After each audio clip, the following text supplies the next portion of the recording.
Assalamualaikum warahmatullahi wabarakatuh. Sahabat Babar Official beriman, bagaimana kabarnya? Semoga kita selalu dalam lindungan Allah Subhanahu wa Ta'ala dan dilancarkan rezekinya.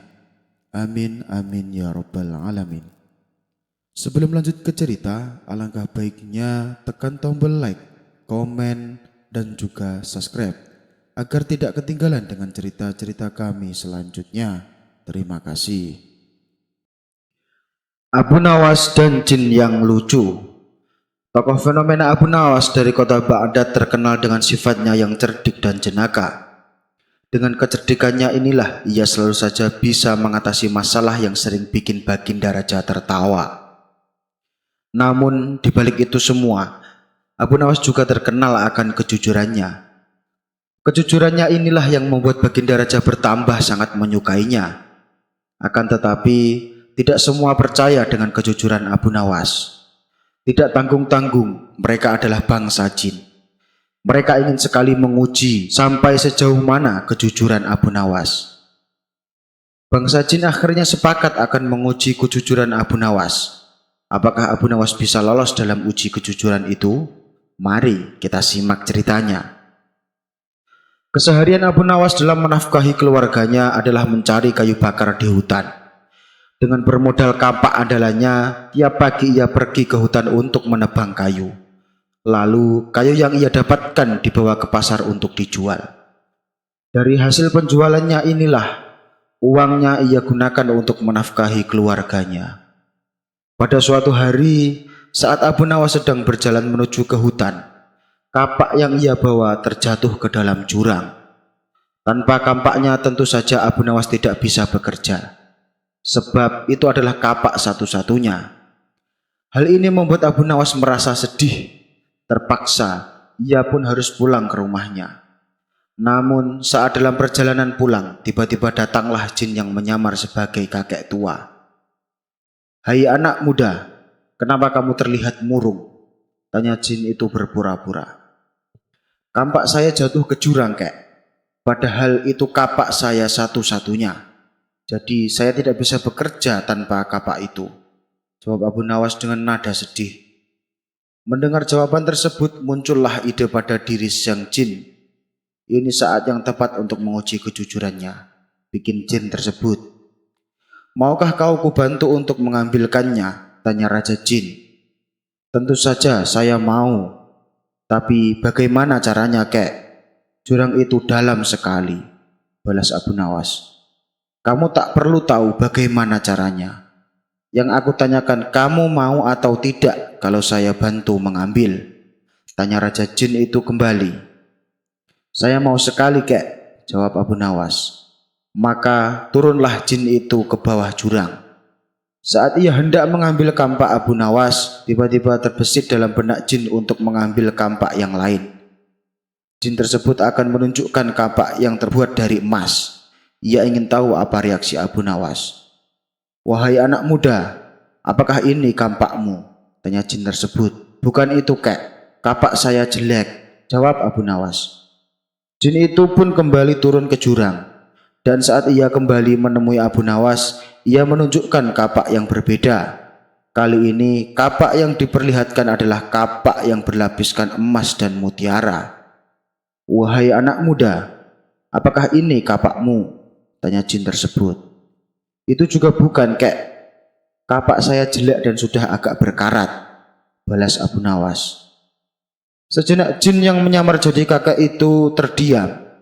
Dia memang benar-benar orang yang jujur.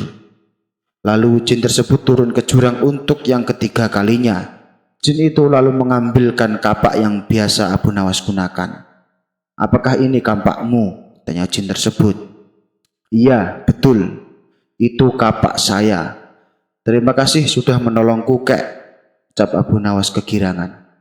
Jin tersebut sangat kagum dengan kejujuran Abu Nawas. Lalu ia pun berkata, "Hei anak muda, andaikan kamu mengaku kalau kapak emas adalah milikmu, tentu saya akan memberikannya padamu, meskipun saya tahu kalau kamu berbohong," tutur jin tersebut. "Saya tidak mau mengambil sesuatu yang bukan hak saya, kek. Saya adalah orang yang selalu bersyukur dengan apa yang saya miliki. Bagiku, kapak jelek ini adalah rezeki yang luar biasa. Karena dengan kampak ini aku bisa menafkahi keluargaku dengan cara yang halal, jawab Abu Nawas. Dalam kondisimu yang miskin ini, apa kamu tetap bersyukur? Tanya jin itu heran. Tentu saja, Kek. Karena rasa syukur inilah yang membuatku senantiasa bersikap jujur, balas Abu Nawas. Jin itu pun tersenyum mendengar penuturan Abu Nawas. Saya kagum sama kamu, wahai anak muda. Karena rasa syukurmu dan kejujuranmu, maka saya hadiahkan kedua kapak ini untukmu, kata Raja Jin. Kemudian jin yang menyamar sebagai kakek tua pergi meninggalkan Abu Nawas. Sementara Abu Nawas pulang dengan membawa 3 buah kapak. 1 kapak jelek yang biasa ia gunakan, yang kedua kapak yang terbuat dari emas, dan yang ketiga kapak yang berlapiskan emas dan mutiara. Namun, ujian yang dihadapi Abu Nawas tidak berhenti sampai di situ. Pada hari berikutnya, saat ia kembali menebang pohon di hutan, jin yang pernah menolong Abu Nawas terus mengawasi gerak-geriknya. Saya akui, Abu Nawas bukanlah orang yang mudah tergoda oleh harta. Tapi bukankah lelaki paling mudah tergoda bila dihadapkan dengan wanita? Aha, aku punya ide lagi untuk mengujinya, pikir Raja Jin tersebut. Ketika Abu Nawas masih sibuk mencari kayu di hutan, jin itu segera pergi menuju rumah Abu Nawas. Setibanya di sana, jin itu mendapati istri Abu Nawas sedang mencuci. Tanpa pikir panjang, jin itu segera menculiknya dan menyembunyikannya di alam jin. Beberapa lama kemudian, pulanglah Abu Nawas dengan membawa kayu yang banyak.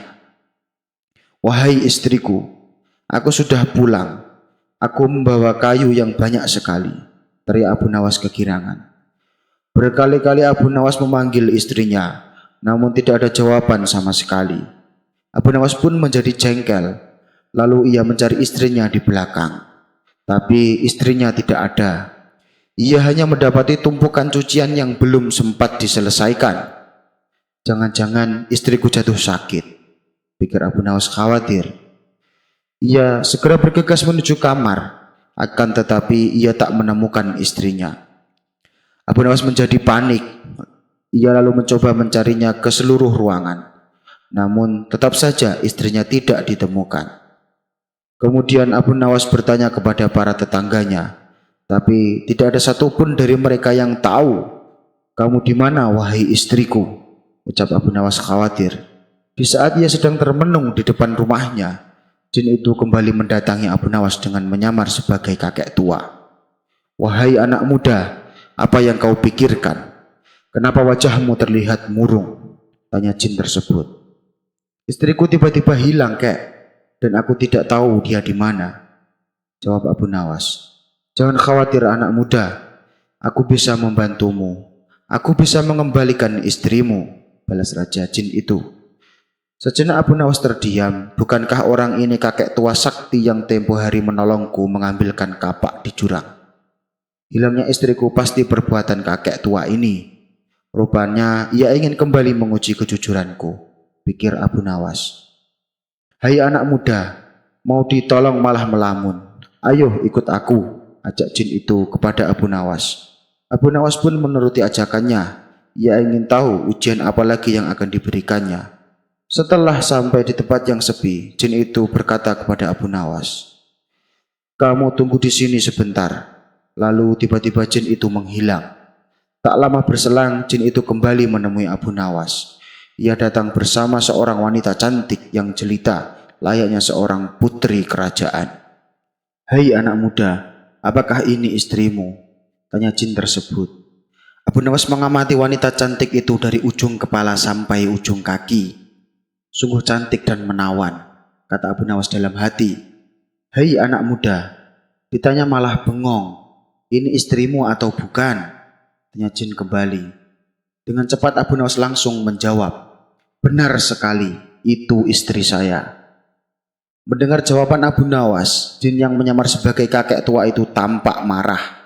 Kamu bohong, aku tahu ini bukan istrimu. Hanya gara-gara wanita, kamu memilih tidak jujur.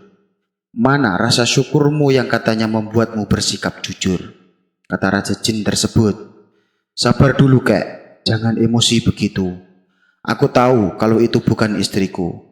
Tapi jika aku menjawab bukan, pasti kakek akan datang lagi dengan membawa wanita yang lebih cantik. Dan bila aku kembali menjawab bukan, barulah kakek akan membawakan istriku yang sebenarnya. Setelah aku mengakuinya, kemudian kakek pasti akan menghadiahkan kedua wanita cantik tersebut kepadaku.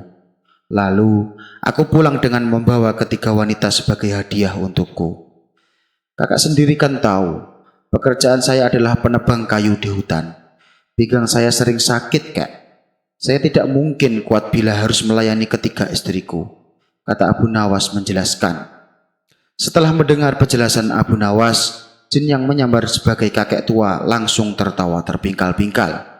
Ternyata kamu bukan hanya jujur, tapi juga cerdik dan lucu. Baiklah, aku kembalikan istrimu. Jin itu pun kemudian menghilang. Sudah bertahun-tahun Baginda Raja Harun Ar-Rasyid ingin mengalahkan Abu Nawas. Namun perangkap-perangkap yang selama ini dibuat semua bisa diatasi dengan cara-cara yang cemerlang oleh Abu Nawas. Baginda Raja tidak putus asa. Masih ada puluhan jaring muslihat yang telah disiapkannya untuk menjerat dan menghukum Abu Nawas. Baginda Raja beserta para menterinya sering mengunjungi tempat pemandian air hangat yang dikunjungi para pangeran, bangsawan, dan orang-orang terkenal. Suatu sore yang cerah, saat Baginda Raja berendam di kolam, beliau berkata kepada menterinya, "Aku punya akal untuk menjebak Abu Nawas," kata Baginda Raja dengan wajah yang ceria. "Apakah itu, wahai Paduka yang mulia?" tanya salah satu seorang menteri. "Kalian tak usah tahu dulu. Aku hanya ingin kalian datang lebih dini besok sore.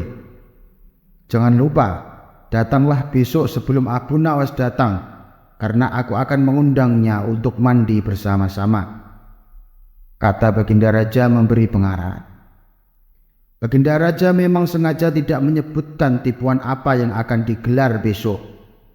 Abu Nawas pun diundang untuk mandi bersama Baginda Raja dan para menteri di pemandian air hangat yang terkenal itu. Keesokan harinya, Baginda Raja dan para menteri sudah datang terlebih dahulu. Baginda membawa 19 telur ayam. 18 dibagikan kepada para menterinya dan 1 butir lagi untuk dirinya sendiri. Kemudian Baginda memberi pengarahan singkat tentang apa yang telah direncanakannya untuk menjebak Abu Nawas. Ketika Abu Nawas datang, Baginda Raja beserta para menteri sudah berendam di kolam. Abu Nawas pun lalu melepas pakaiannya dan langsung ikut berendam. Abu Nawas berharap-harap cemas. Kira-kira permainan apa lagi yang akan dihadapinya? Mungkin permainan kali ini lebih berat karena Baginda Raja tidak memberi waktu untuk berpikir. Tiba-tiba Baginda Raja membuyarkan lamunan Abu Nawas. Beliau lalu berkata kepada Abu Nawas, "Hei Abu Nawas, aku mengundangmu mandi bersama karena ingin mengajak engkau ikut dalam permainan kami," kata Baginda Raja. "Permainan apakah itu, Paduka yang mulia?" tanya Abu Nawas belum mengerti. "Kita sesekali melakukan sesuatu yang secara alami hanya bisa dilakukan oleh binatang. Sebagai manusia, kita harus bisa melakukannya dengan cara kita masing-masing," jawab Baginda sambil tersenyum. "Hamba belum mengerti, Baginda yang mulia," kata Abu Nawas agak ketakutan. "Masing-masing dari kita harus bisa bertelur seperti ayam, dan barang siapa yang tidak bisa bertelur, maka ia harus dihukum." Abu Nawas tidak berkata apa-apa. Wajahnya nampak murung. Ia semakin yakin dirinya tak akan bisa lolos dari lubang jebakan Baginda dengan mudah. Melihat wajah Abu Nawas yang murung, wajah Baginda Raja semakin berseri-seri. "Nah, sekarang apa lagi yang kita tunggu? Kita menyelam lalu naik ke atas sambil menunjukkan telur kita masing-masing," perintah Baginda Raja. Baginda Raja dan para menteri pun mulai menyelam, kemudian naik ke atas satu persatu dengan membawa sebutir telur ayam. Abu Nawas masih di dalam kolam. Ia tentu saja tidak sempat mempersiapkan telur, karena ia memang tidak tahu kalau ia diharuskan bertelur seperti ayam.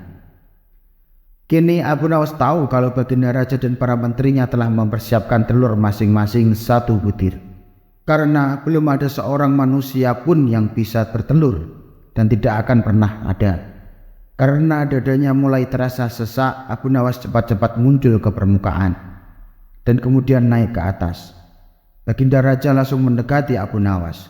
Abu Nawas nampak tenang. Bahkan ia berlaku aneh. Tiba-tiba saja ia mengeluarkan suara seperti ayam jantan berkokok. Keras sekali sehingga Baginda dan para menterinya merasa kaget dan heran. Ampun tuanku yang mulia, hamba tidak bisa bertelur seperti Baginda dan para menteri, kata Abu Nawas sambil membungkuk hormat. Kalau begitu engkau harus dihukum, kata Baginda Raja bangga. Tunggu dulu wahai tuanku yang mulia, kata Abu Nawas memohon. Apalagi wahai Abu Nawas, tanya Baginda tidak sabar. Paduka yang mulia, sebelumnya izinkan hamba membela diri. Sebenarnya kalau hamba mau bertelur, hamba tentu mampu. Tapi hamba merasa menjadi ayam jantan, maka hamba tidak bisa bertelur. Hanya ayam betina saja yang bisa bertelur, kata Abu Nawas sambil membusungkan dada. Baginda Raja tidak bisa berkata apa-apa. Wajah Baginda dan para menterinya yang semula ceria penuh kemenangan, kini mendadak berubah menjadi merah padam karena malu. Sebab mereka dianggap ayam betina. Abu Nawas memang cerdik. Baginda Raja Harun ar-Rasyid dan para menterinya pun segera berpakaian dan kembali ke istana tanpa mengucapkan sepatah kata pun. Memang Abu Nawas banyak akalnya dan telah diakui oleh para ilmuwan sebagai ahli mantik atau ilmu logika. Gampang saja baginya untuk membolak-balikkan dan mempermainkan kata-kata guna menjatuhkan mental lawan-lawannya. Abu Nawas disuruh pidato. Dikisahkan beberapa orang dari pemuka agama dan tokoh masyarakat yang sering berselisih dengan Abu Nawas sedang berunding untuk menyusun sebuah rencana. Mereka ingin mencemooh Abu Nawas di hadapan banyak orang. Kawan-kawan, aku ada ide. Kita adakan seminar dan kita suruh Abu Nawas berpidato. Nanti kita lemparkan pertanyaan-pertanyaan yang sulit, usul salah satu dari mereka. Tapi seminarnya membahas tentang apa? Kalau soal ilmu agama, Abu Nawas pasti menguasai, ujar yang lain. Bagaimana kalau membahas tentang ilmu astronomi? Pasti dia akan kebingungan. Dengan begitu dia akan ditertawakan oleh orang-orang yang hadir, tutur orang tersebut. Ya, saya setuju, itu ide yang bagus, kata teman-teman yang lain. Akhirnya mereka pun mendatangi rumah Abu Nawas untuk menjalankan rencananya. Begini Abu Nawas, kedatangan kami ke sini untuk memintamu berpidato di dalam seminar. Apakah kau bersedia? Kamu kan terkenal orang pandai Abu Nawas. Makanya kami memintamu yang berpidato, pinta mereka kepada Abu Nawas. Sejenak Abu Nawas terdiam. Ia merasakan firasat yang tidak beres dengan tujuan mereka. Tapi kalau ia menolak pasti mereka akan sesumbar sama orang-orang bahwa Abu Nawas adalah pengecut. Baiklah, aku bersedia. Kapan acara seminarnya? Tanya Abu Nawas. Besok siang Abu Nawas. Jangan sampai tidak datang ya, balas mereka. Hari yang ditentukan pun tiba. Orang-orang ramai berkumpul untuk mendengar pidato Abu Nawas. Ketika Abu Nawas datang, ia langsung dipersilahkan naik ke atas mimbar. Ini saatnya kita mempermalukan Abu Nawas. Kita akan melemparkan beberapa pertanyaan yang sulit, ujar salah satu dari mereka. Setelah Abu Nawas berdiri di atas mimbar, ia pun mulai berpidato. Para hadirin, apakah kalian tahu apa yang akan saya katakan? Tentu saja kita tidak tahu, jawab mereka serempak. Kalau kalian tidak mengetahuinya, maka tidak ada manfaatnya dari perkataanku. Abu Nawas pun lalu turun dari mimbar. Para pemuka agama dan tokoh masyarakat yang sejatinya akan mengerjainya menjadi marah dengan ulah Abu Nawas. Mereka lalu mendatangi Abu Nawas dan mempertanyakan sikapnya itu. Kenapa kau sikap seperti itu, Abu Nawas? Tanya mereka. Kalian kan ngaku pintar. Namun kalian tidak tahu apa yang akan aku katakan. Lalu apa gunanya aku berpidato? Ucap Abu Nawas. Kemudian Abu Nawas meninggalkan acara seminar tersebut. Hari berikutnya mereka kembali menemui Abu Nawas. Mereka berpura-pura minta maaf dan minta Abu Nawas untuk kembali berpidato. Abu Nawas pun menyetujuinya. Hari berikutnya acara seminar pun diadakan kembali. Setelah Abu Nawas naik ke atas mimbar, ia memulai berbidatonya. Para hadirin, apakah kalian tahu apa yang akan saya katakan? Tanya Abu Nawas. Iya, kami tahu, jawab mereka serempak. Kalau kalian sudah mengetahuinya apa yang akan aku katakan, lalu apa gunanya aku berpidato? Cuma buang-buang waktu saja, kata Abu Nawas. Ia pun lantas turun dari mimbar dan berjalan pulang. Para hadirin kembali dibuatnya bingung dengan kejadian tersebut. Susah sekali mempermalukan Abu Nawas. Ada saja cara dia menghindar, kata salah satu dari mereka. Tiba-tiba salah satu dari mereka ada yang berkata, saya punya ide yang bagus. Begini kawan-kawan, kalau Abu Nawas bertanya apakah kalian tahu apa yang akan saya katakan, kita bagi dua kelompok. Kelompok pertama menjawab kami tidak tahu, kelompok yang kedua menjawab ya kami tahu. Pasti Abu Nawas akan kebingungan. Usulan tersebut disambut baik oleh mereka. Itu ide yang sangat bagus. Saya sangat setuju, sahut yang lainnya. Lalu mereka kembali mendatangi Abu Nawas untuk memintanya berpidato. Baiklah, tapi ini yang terakhir. Kalian sudah mengundangku 3 kali, ucap Abu Nawas. Di hari berikutnya, para hadirin telah menunggu Abu Nawas. Ini adalah kesempatan terakhir mereka untuk mencemooh Abu Nawas. Setelah Abu Nawas datang, ia langsung naik ke atas mimbar dan berpidato. Para hadirin, apakah kalian mengetahui apa yang akan saya katakan? Mereka semua sudah siap untuk pertanyaan ini. Sesuai rencana, sebagian kelompok menjawab, ya kami tahu. Dan sebagian menjawab, kami tidak tahu. Mereka mengira telah berhasil menjatuhkan Abu Nawas. Ternyata jawaban tersebut tidak membuat Abu Nawas kebingungan. Ia bahkan malah tertawa. Baiklah kalau begitu. Kalian yang belum tahu silahkan bertanya kepada orang yang sudah tahu, ucap Abu Nawas. Ia pun kemudian langsung turun dari mimbar dan berjalan pulang dengan tenang. Mereka yang berencana mempermalukan Abu Nawas dibuat heran-heran dengan kecerdikannya. Para tokoh masyarakat dan pemuka agama yang berselisih dengan Abu Nawas kemudian memutuskan untuk menemuinya kembali. Abu Nawas, kita kan sama-sama tahu, terkadang kita berselisih pendapat dengan kamu. Namun dengan aksimu hari ini kami sepakat bahwa kamu adalah orang yang memiliki segudang kecerdikan. Tapi kami semua penasaran Abu Nawas. Sebenarnya apa sih yang akan kau katakan? Tanya mereka. Abu Nawas pun tertawa dan berkata, yang ingin aku katakan kalian semua sudah tahu, yaitu kalian semua bermaksud mencemoohku. Betul kan? Makanya aku melemparkan pertanyaan tersebut berulang kali. Dari awal pertama kalian datang, aku sudah punya firasat. Kalau kalian punya rencana tidak baik, jelas-jelas aku sering berselisih dengan kalian. Tapi kalian tiba-tiba memintaku berpidato di hadapan kalian. Belum lagi tema yang kalian minta adalah astronomi. Ini sudah tidak masuk akal. Pasti kalian ada maksud untuk mempermalukanku di hadapan orang-orang. Dengar ya kawan-kawan, berselisih pendapat itu hal yang wajar. Jangan sampai dijadikan permusuhan, kata Abu Nawas menasihati. Mendengar penuturan Abu Nawas, mereka kaget dan tak menyangka bila Abu Nawas bisa menebak rencananya. Mereka pun menyadari akan kesalahan yang diperbuat dan meminta maaf kepada Abu Nawas.